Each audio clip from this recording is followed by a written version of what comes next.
పిఠాపురం రాజకీయాల్లో కీలక మలుపు చోటు చేసుకుంది. కూటమి ధర్మాన్ని మీరిన ఉప ముఖ్యమంత్రి పవన్ కళ్యాణ్ పట్ల అసహనం ప్రదర్శించినా ఉపేక్షించేది లేదని టీడీపీ అధినేత చంద్రబాబు నాయుడు స్పష్టమైన సంకేతాలిచ్చారు. ఈ నేపథ్యంలో పిఠాపురం టీడీపీ ఇన్ఛార్జ్ పదవి నుంచి ఎస్వీఎస్ఎన్ వర్మను తప్పించడం రాజకీయ వర్గాల్లో హాట్ టాపిక్ అయింది.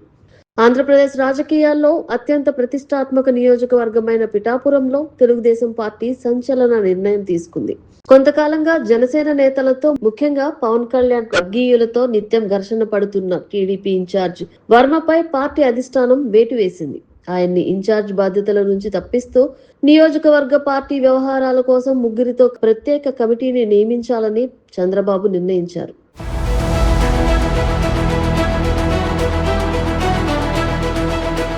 ఎన్నికల సమయంలో పవన్ కళ్యాణ్ గెలుపు కోసం వర్మ శక్తి వంచన లేకుండా కృషి చేసినప్పటికీ ఫలితాల తర్వాత పరిస్థితులు మారిపోయాయి. తాజా వివాదానికి ఫ్లెక్సీలు కారణమయ్యాయి. స్థానికంగా ఏర్పాటు చేసిన ఫ్లెక్సీలో చంద్రబాబు ఫోటో లేకపోవడంతో వర్మ తీవ్ర స్థాయిలో ఆగ్రహం వ్యక్తం చేశారు.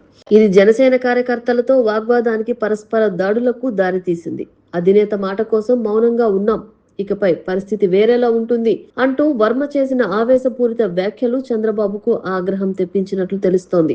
ఇటీవల చంద్రబాబు పవన్ కళ్యాణ్ భేటీ అయిన సమయంలో పిఠాపురం పరిణామాలు చర్చకు వచ్చినట్లు సమాచారం. వర్మ తీరు వల్ల క్షేత్రస్థాయిలో కూటమి కార్యకర్తల మధ్య సమన్వయం దెబ్బతింటోందని, అభివృద్ధి పనులకు ఆటంకం కలుగుతోందని పవన్ ఫిర్యాదు చేసినట్లు తెలుస్తోంది. కూటమి ప్రభుత్వ ప్రతిష్టను దెబ్బతీసేలా ప్రవర్తించే ఎవరిని ఉపేక్షించకూడదని నిర్ణయించుకున్న బాబు వెంటనే వర్మను బాధ్యతల నుంచి తొలగించారు.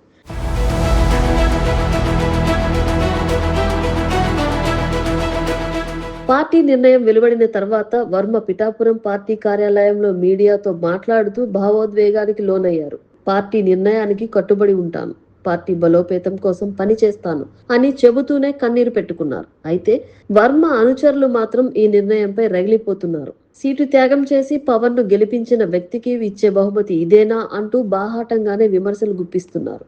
ఈ వేటు ద్వారా చంద్రబాబు ఒక విషయాన్ని స్పష్టం చేశారు. కూటమిలో పవన్ కళ్యాణ్ కు ఇచ్చే గౌరవం విషయంలో రాజీ పడే ప్రసక్తే లేదని తేల్చి చెప్పారు. సొంత పార్టీ నేత అయినా సరే పొత్తు ధర్మాన్ని విస్మరిస్తే పరిణామాలు ఇలాగే ఉంటాయని ఈ చర్య ద్వారా హెచ్చరించారు. పిఠాపురంలో వర్మ రాజకీయ భవిష్యత్తు ఇప్పుడు ప్రశ్నార్థకమైంది.